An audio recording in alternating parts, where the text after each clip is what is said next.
Nama saya Naufal Fauzan, absen 25. Saya ingin bertanya mengenai tadi kan udah disebutin ya ciri-ciri pengguna narkoba ya. Yang itu ada dari ciri fisik dan ciri psikis atau mental. Nah, bagaimana sih cara penanganannya?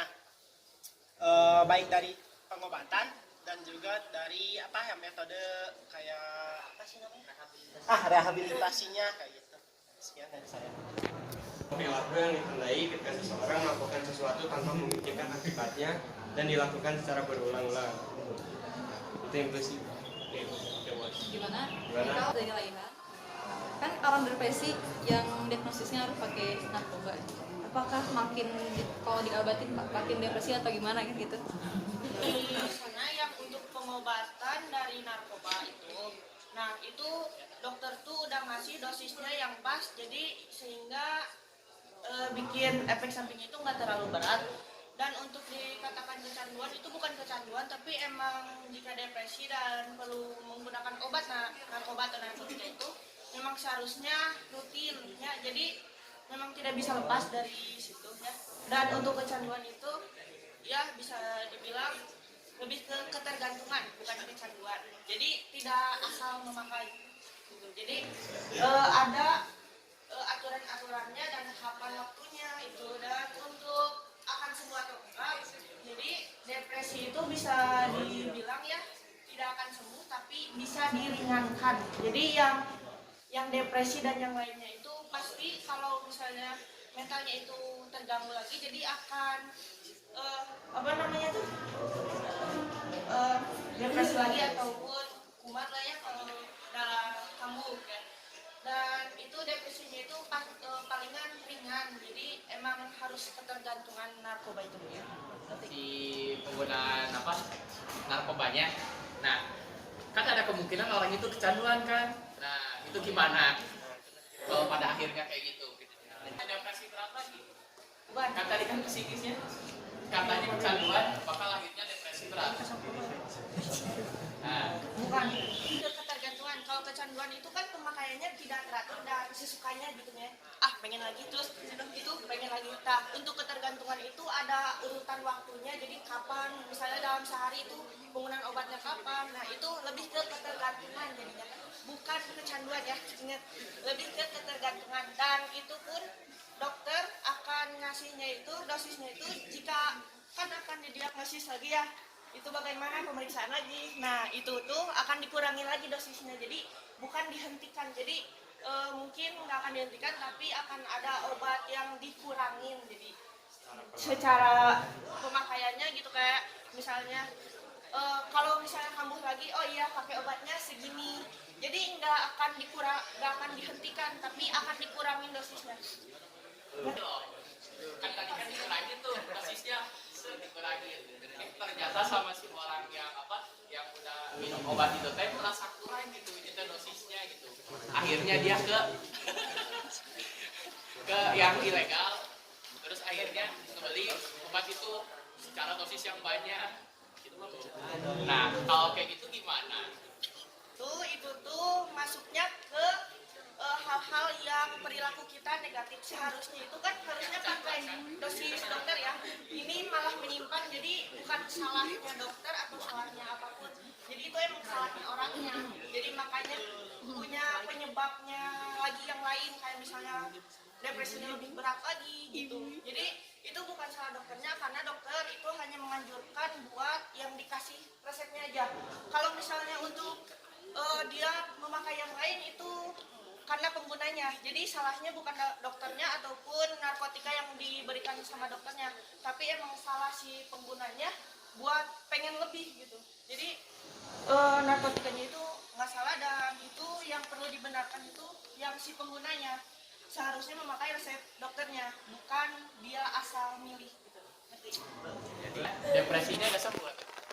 Ya harus kan jawaban dibahas. aku depresinya depresinya sembuh atau enggak? Kalau untuk depresinya sembuh itu karena dia memakainya tidak dalam resep dokter, makanya dia harus diagnosis lagi, harus lagi ke dokternya lagi, dan itu akan didiagnosis lagi. Obatnya akan ditambahkan mungkin atau akan diganti yang lain. Oke, izin menjawab untuk tempat rehabilitasi ini pecandu menjalani berbagai program, biasanya program terapeutik komunitis.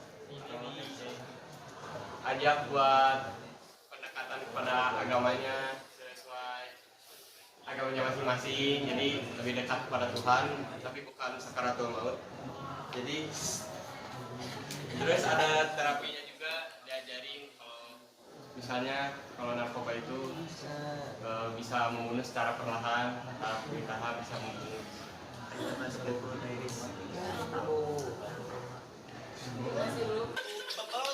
bebal gitu kayak masih ada walaupun udah direhab gitu.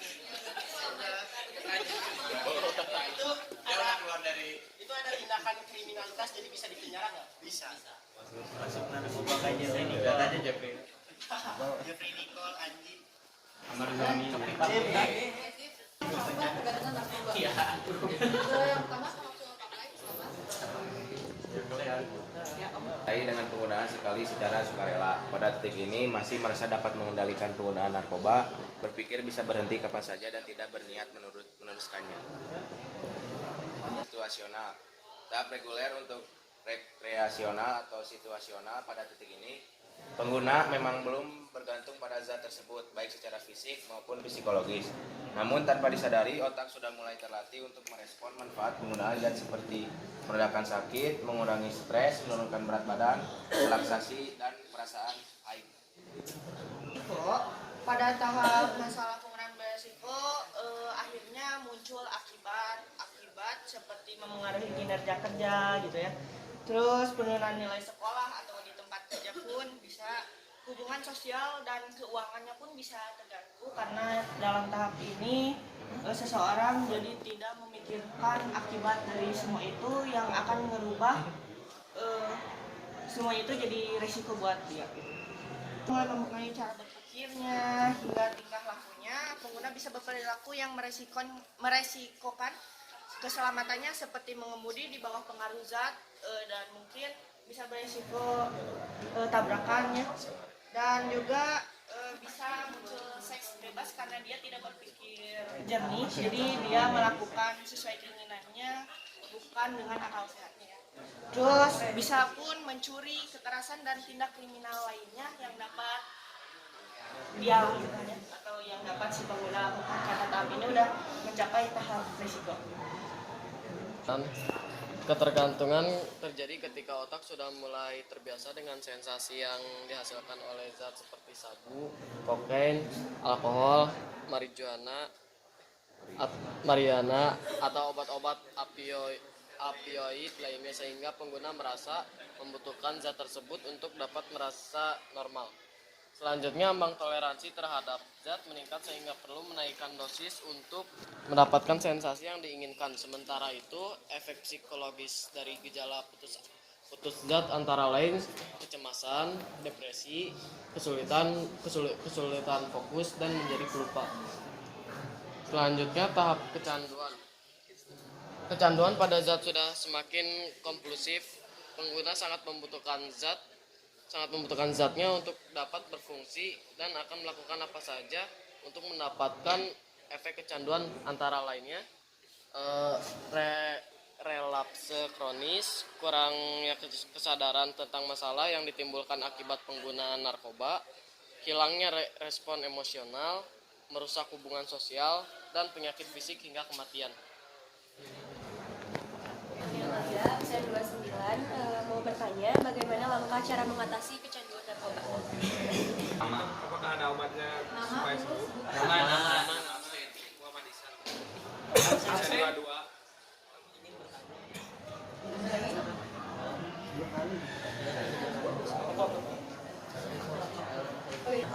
Kan narkoba itu ilegal ya di Indonesia. Tapi kenapa jalur pemberantasannya belum tuntas sampai saat ini dari zaman dahulu? Saya Fadil Fauzan, absen 25. Apakah tahapan ketergantungan bisa dihentikan? Nama Eka Muhammad Anhar, absen 14. Jadi kan tadi itu ada tahap-tahapnya. Kalau yang tahap coba pakai itu termasuk ilegal gak? Atau ya mencoba obatnya gitu? Saya jelaskan di pertanyaan Nopal. Jadi cara menyembuhkan atau cara mengobati yang kecanduan adalah dengan rehabilitasi. Rehabilitasi adalah pemulihan kepada kedudukan keadaan nama baik yang dahulu semula, atau rehabilitasi juga dapat diartikan sebagai perbaikan anggota tubuh yang cacat dan sebagainya atas individu. Misalnya pasien rumah sakit korban bencana supaya menjadi manusia yang berguna dan bertempat dalam masyarakat. Rehabilitasi adalah program untuk membantu memulihkan orang yang memiliki penyakit kronis baik dari fisik maupun psikologinya.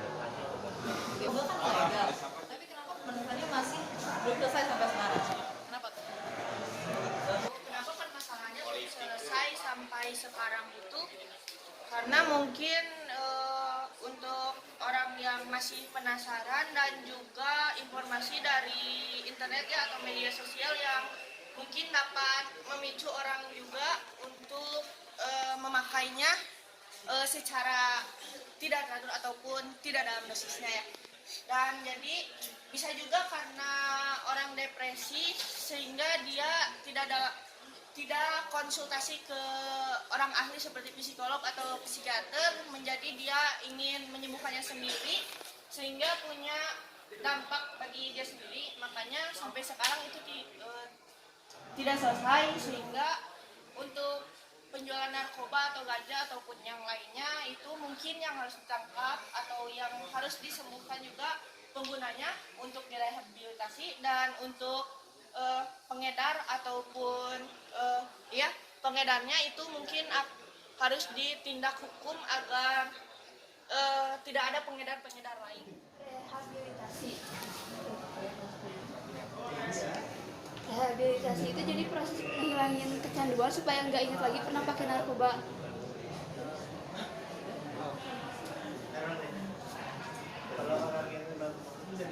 Juga tahap coba pakai, jadi si penggunanya itu ingin mencoba gini ya. Jadi tidak dalam dosisnya dan dia juga ingin mencoba atau mungkin ingin mengikuti trennya atau penasaran. Jadi karena tidak dalam dosisnya dan akan membuat kecanduan dan tahap yang lainnya, jika tidak segera dihentikan akan mungkin lebih parah. Jadi itu termasuk ilegal juga karena tidak dalam aturan.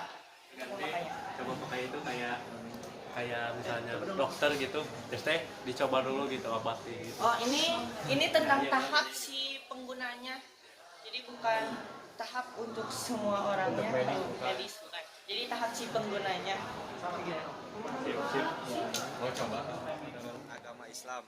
Islam pun melarang umatnya mengonsumsi narkoba. Menurut Ibnu Taimiyah rahimahullah berkata, narkoba sama halnya dengan zat memabukkan yang diharapkan berdasarkan kesepakatan para ulama.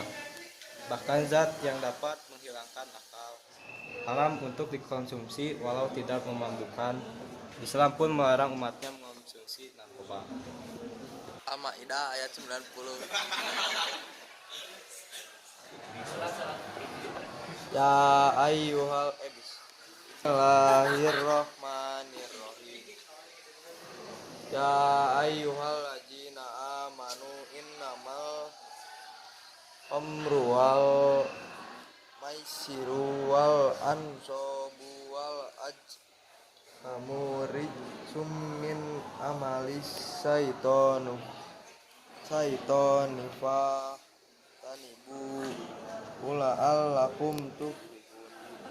Artinya, wahai orang-orang yang beriman, sesungguhnya minuman keras, berjudi, berkurban untuk berhala, dan mengundi nasib dengan anak panah adalah perbuatan keji dan termasuk perbuatan setan. Maka jauhilah perbuatan-perbuatan itu agar kamu beruntung. Jadi bahaya narkoba bagi pelajar dan mahasiswa dalam jangka pendek bisa menimbulkan perubahan nafsu makan, tidak bisa tidur atau insomnia, detak jantung meningkat, berbicara menjadi tak jelas, perubahan kemampuan kognitif, rasa euforia sementara, dan hilangnya koordinasi bagian tubuh. Boleh ya diulang lagi dari surat Al-Maidah ayat 90 yang artinya itu kan tentang sesungguhnya minuman keras, berjudi, berkurban untuk berhala, dan mengundi nasib dengan anak panah adalah perbuatan keji dan termasuk perbuatan setan. Nah, kalau untuk kaitannya dengan narkoba itu dari bagaimana? Jadi narkoba itu seperti hammer, bisa menghilangkan akal, dan memabukkan seperti itu, dan menimbulkan efek bagi diri sendiri, jadi diharamkan oleh Allah Subhanahu wa Ta'ala.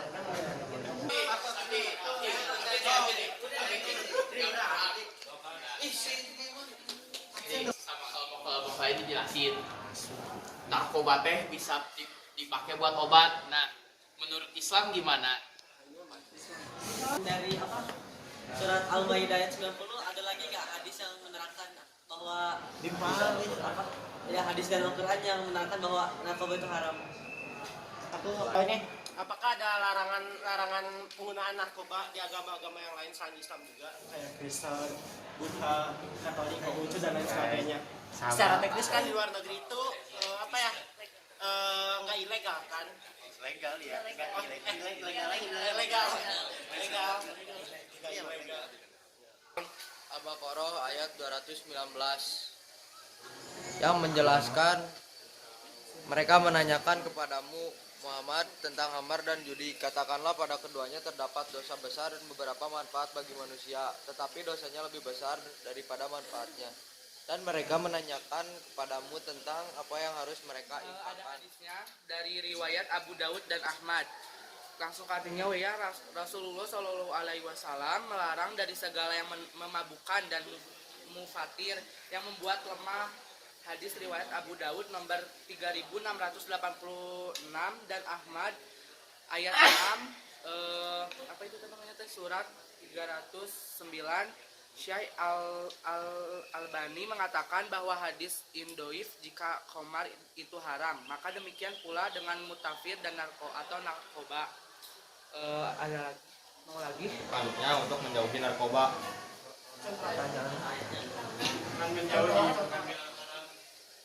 Misalnya dari salah satu kisah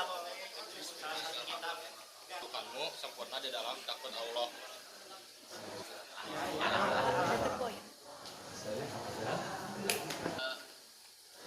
Narkoba teh bisa dipakai buat obat, Pak.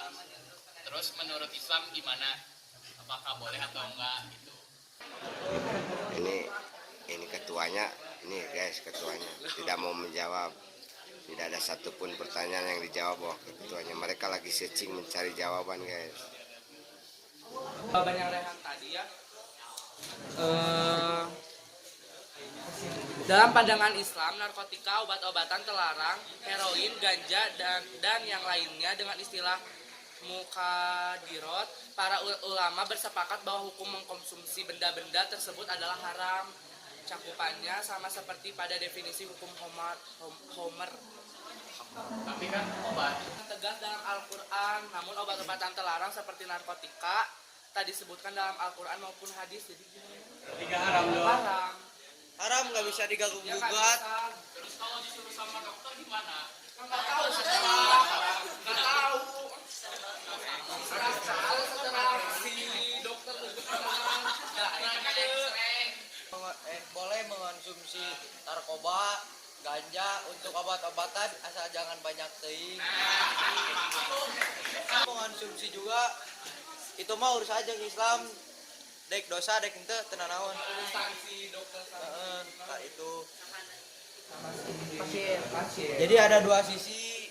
Ulama mah haram tapi di dokter mah jadiin obat. Non? Jawaban logika, Pak. Benar, bagus. Jawaban logika. Pakai logika, Pak. Maksudnya? Jadi maksudnya walau di Islam gitu disebutnya tadi dilarang, tapi pakai logika juga, soalnya kan kalau ulama-ulama tuh rata-rata pakai pemahamannya tuh pemahaman yang zaman dahulu, bukan yang zaman sekarang, Pak, gitu. Ulama nggak salah, ulama benar, tapi sama kita lebih dipahami lagi lah gitu, Pak. Kan dalam Al-Quran dan hadis sudah nyata dan jelas tidak bisa diganggu gugat. Nah, tapi kan Pak tadi disebutin kalau nggak salah mereka teh apa sih? Al-Baqarah ayat 216. ayat 216. Tadi itu gimana? Di sini. Narkoba Ada manfaatnya, tapi lebih banyak haramnya gitu. Jadi yang diciptain sama Allah teh, Pak, nggak cuman haramnya doang gitu. Tapi ada manfaatnya juga, terus sama kitanya harus di apa?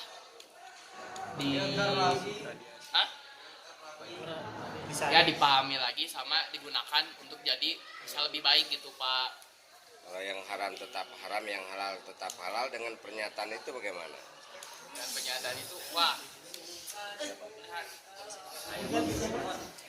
Kan sudah jelas dalam Al-Quran maupun dalam hadis, yang haram tetap haram, yang halal tetap halal. Bagaimanapun juga tidak untuk dikonsumsi atau dipergunakan, alasannya untuk kesehatan dan lain sebagainya, tidak bisa diganggu gugat itu. Kalau kayak gitu mah Pak, saya nggak tahu lagi ya tentang ilmunya, tapi itu mah akhirnya jatuhnya ke gimana Allah nerimanya, apakah Allah bakal nerima itu sebagai cara yang benar atau cara yang salah gitu Pak. Tentang narkoba, perkenalkan nama saya Rafi, absen 28. Nama saya Faisal Putra, absen 11. Dalam pandangan Islam, narkotika, obat-obatan terlarang, heroin, ganja, dan yang lainnya, dengan istilah muhadirat, para ulama bersepakat bahwa hukum mengkonsumsi benda-benda tersebut adalah haram. Cakupannya sama seperti definisi hukum khamar. Oke, selanjutnya akan ada materi tentang dalil yang akan Rafi, saya akan menjelaskan dalil. Yang pertama, Allah berfirman, ya allazina yatabinun wanar Rasulullah nabiyal umamiyal allazi yajidunahu makutuba indahu fit taurati wal injili murhuhum bil ma'rufi wa hamum hanil munkari wa yuhilu lahumu tayyibati wa yuharimu ala ilhimul kabaish isya wa yada'u anhum israhum wa la aqlalati kana alla imi falazina amanu bihi wa azaru ruhu wa nasaruhu wa tabaun nuralizai unzila ma'anhum ulaikahumul muflihun, yang artinya dan menghalalkan bagi mereka segala yang baik dengan mengharamkan bagi mereka segala yang buruk. Surah Al-A'raf 157. Setiap yang hobbit terlarang dengan ayat ini diantaranya, maka hobbit adalah yang memberi efek negatif. Terus dalil yang kedua, wa anfiqu fi sabihi wala tuqbi aidikum illa taklukati wa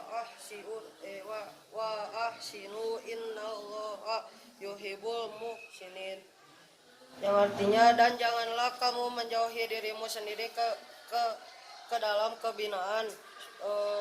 Surah Al-Baqarah 195.